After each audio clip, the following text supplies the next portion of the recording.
Good morning, Devils fans. This might end up being one of, if not the longest video I've done yet, because not only do I have to cover a long and successful playing career, but a long and successful coaching career as well.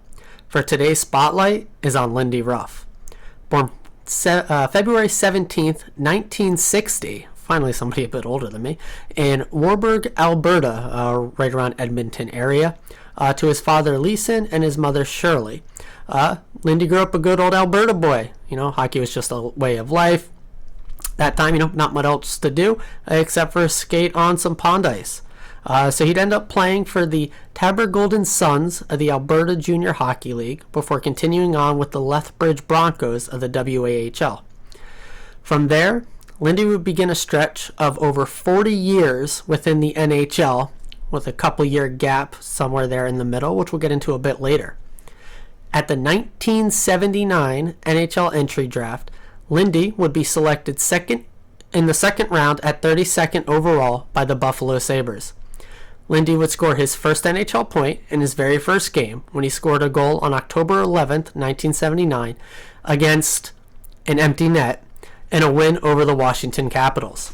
The very next game, he would get his first and second assist. In total, after 10 seasons with the Sabres, Lindy would play 608 regular season games, scoring 102 goals, 183 assists for 285 points. He'd also come in 22nd place in Selke voting in his third season when he received a single third place vote. I'm sure he had a lot of advice for Nico in this time, those two being very relatable in that aspect.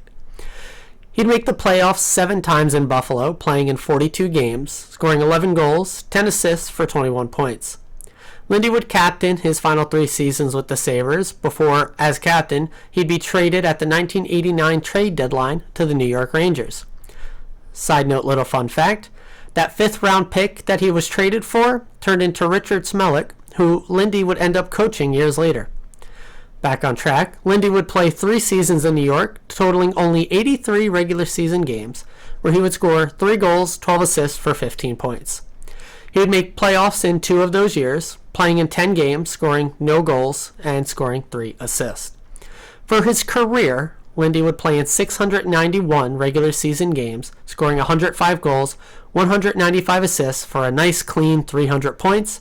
And playoffs, he would play 52 games, 11 goals, 13 assists for 24 points. While he was a +3 in his time with Buffalo over those 10+ seasons, he'd end his career at a -15 thanks to New York, as always, in the regular season, where he totaled 1,266 penalty minutes. He had 17 power play goals, 2 shorthanded goals, 22 game-winning goals. He would score 2 hat tricks, one of which was a 4-goal game, and even have a penalty shot goal in his career. As a player, the farthest Lindy would make it was the 3rd round conference, I believe it was division finals back in that time, which he did only manage to do once. He did have other playoff appearances, mostly 2nd and 1st round outs. So earlier, I mentioned the over 40 years in the NHL for Lindy. It'd be, I believe, about 44 years straight, if not for a slight AHL and then IHL stint from 91 to 93. What brought him back was in the 93-94 season, Lindy landed a job as an assistant coach with the Florida Panthers, whom he stayed with for 4 seasons, the 3rd of which saw him make the Stanley Cup Finals, ultimately losing in a sweep to the Colorado Avalanche. Having built a resume as a coach now in Florida, it was time for Lindy to return where it all started.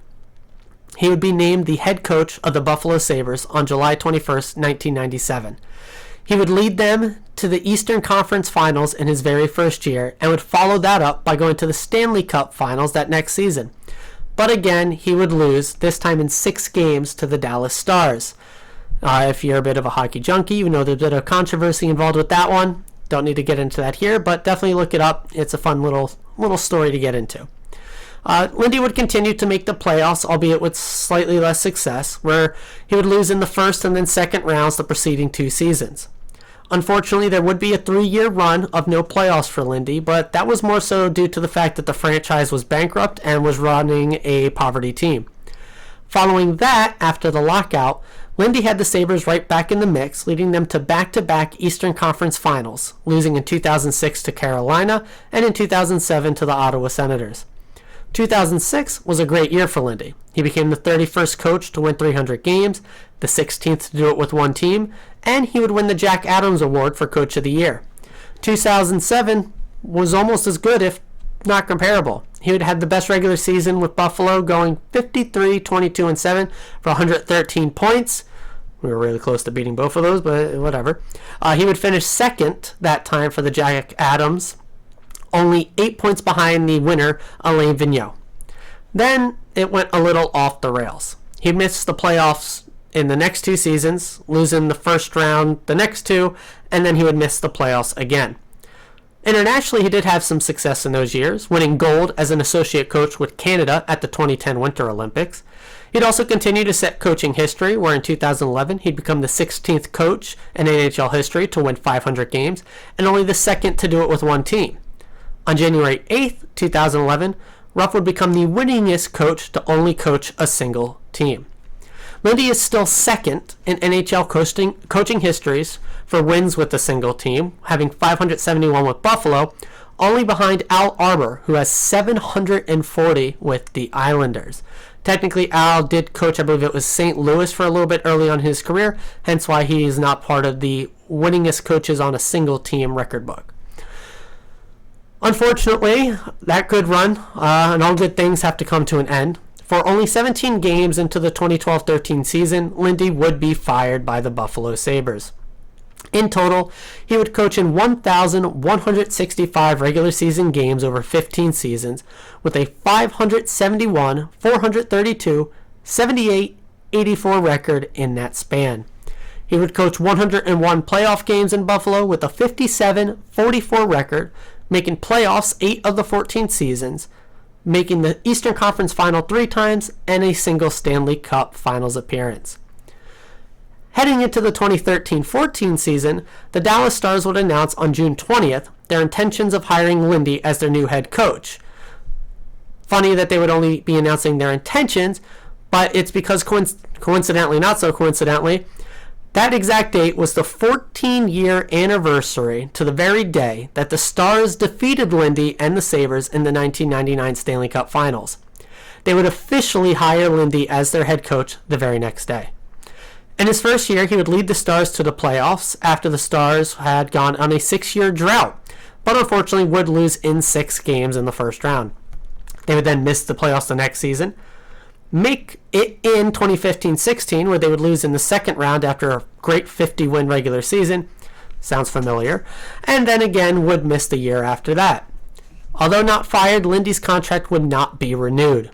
In total, he'd coached 328 regular season games with Dallas, with a 165, 122, 41 record. In 19 playoff games, they would go 9-10.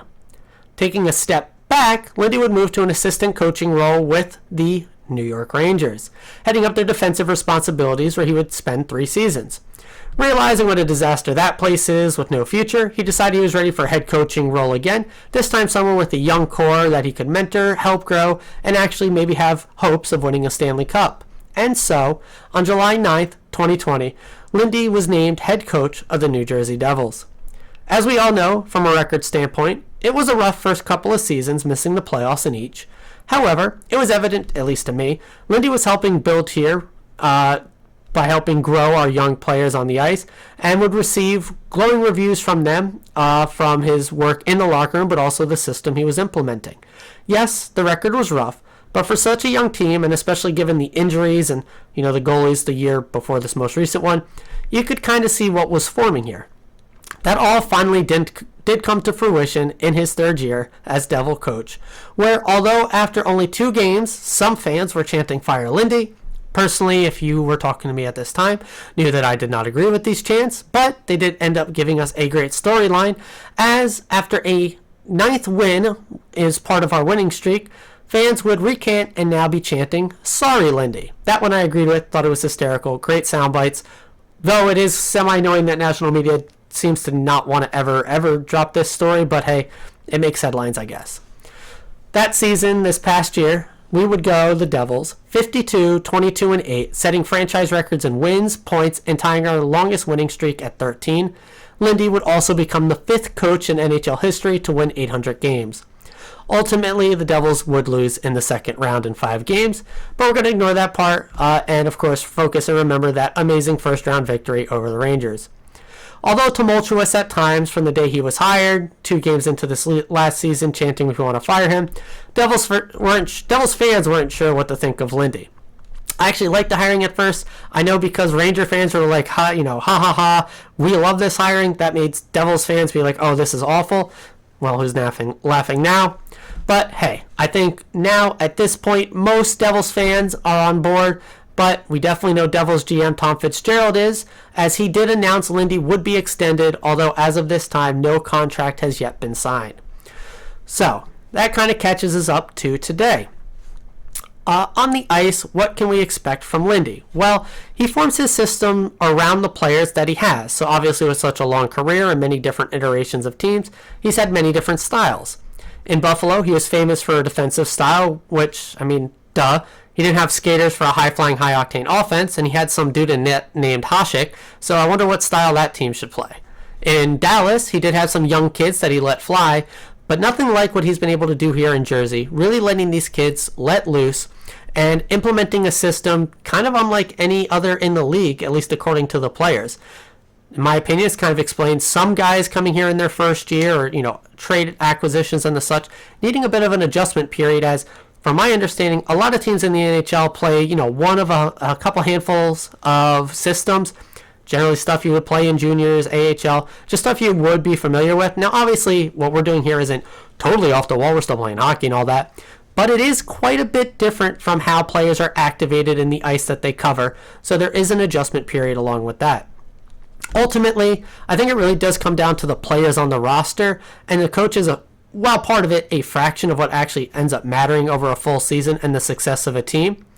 And while I certainly will disagree with some of Lindy's deployment at points, really just namely guys he puts on the ice in certain situations, mostly I can see what he's going for. I just maybe would do something a bit different. It is hard to argue that the system that he has implemented here is a ton of fun to watch and play for, and we love him for that. Another good attribute is he's not married to his assistant coaches. He's already burned through a number of them in his time here. We already got another one coming in, so we will see how that relationship continues to unfold in his tenure here.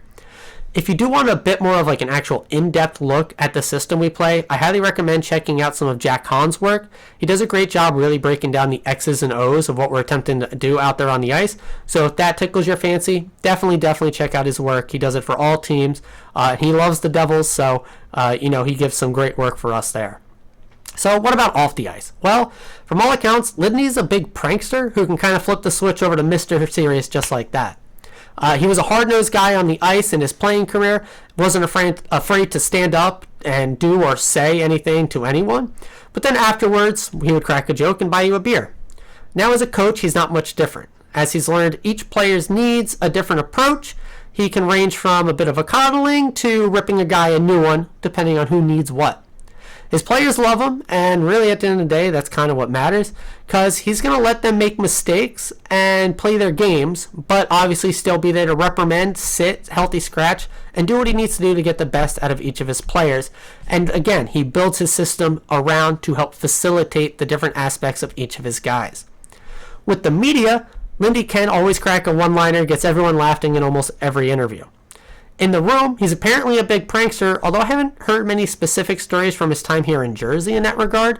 A lot of the stuff I was able to find was more so of his time as a player and coach while in Buffalo. He also has an amazing wife, Gay, with their 4 kids, Brett, Aaron, and their twins, Madeline and Brian. In the off-season, he does live in the Buffalo area in Clarence, New York. So, going forward. We know we have Lindy for this season, and my assumption is going to be a bit more than that.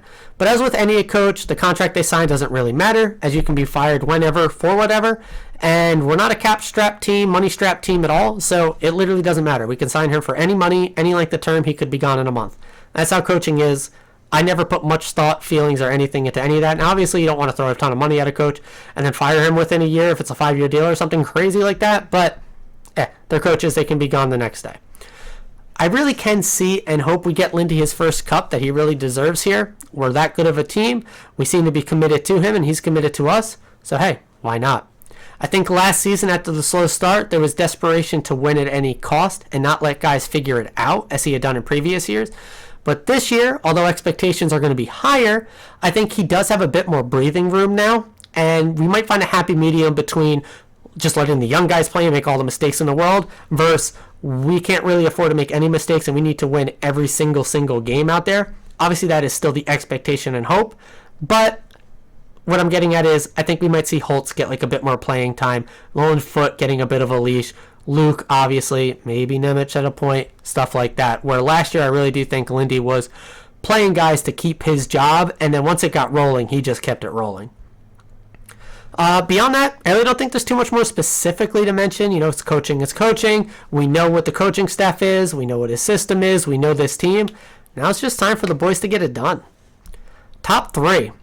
Going a bit back and off the books here at number 3, as there is actually a good wealth of stuff to choose from with Lindy and his time here. But I'm actually going to go back to a time with Buffalo because it was just such a great story that I found in my research here, where Lindy got fined $10,000 back then because they accused him of starting a line brawl. Essentially, he did not agree with a hit against one of his players. He tossed out all of his enforcers, and basically before the puck even touched the ice, punches were being thrown. Lindy was absolutely popping off at the mouth at the other coach. It was a whole big ordeal. I believe it's still considered one of the most iconic line brawls in NHL history, and that's all thanks to Lindy. The fans in Buffalo put together a fundraiser to help pay, if not all, at least a part of that fine. And Lindy, while he thanked the fans, ended up saying, hey, I got this covered, guys, and he donated all the money that was raised to charity. Really, I think just shows every aspect from top to bottom of Lindy there.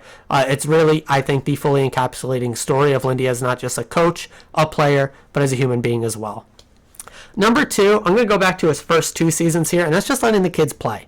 Jack had a rough first year, and he never, ever doubted Jack. He let Jack go play and do everything. He really, really let our young guys thrive and learn and play and get that experience. And I think it has paid dividends already and is going to continue to throughout the year. Again, like I said, last year, I think he reined that in a little bit just because of the position the team was in. Then we got rolling and it was like, we're just sticking with this, obviously. This year, even with the higher expectations, I think he will give a bit more leash to some of the younger guys and even some of the vets to just, hey, let's go out there and figure this all out together. We got the talent on the roster to do it. Let's really put this together as it's not about really the regular season this year. I think we're all pretty confident and comfortable in making the playoffs. It's now building that synergy and just being all situation ready come playoffs. And finally, at number 1, it's the big story with Lindy and the Devils here. Sorry, Lindy. Fire Lindy, Lindy's fire, whatever. Really, it was the quote afterwards of the Sorry Lindy chants coming out. He was asked about it, and he said, hey, I had a laugh over it. We can all have a laugh over it. When this is all said and done, let's all get a beer as fan and coaches and just talk about all this fun stuff that's happened. And again, I think that really just calls back to who and how Lindy is as a person. And it makes me very glad that he is the coach here. He is someone that all the kids and vets can look up to for not just his playing, but his coaching career as well. It is crazy that this man does not have a cup. His name should be on there multiple times, in my opinion.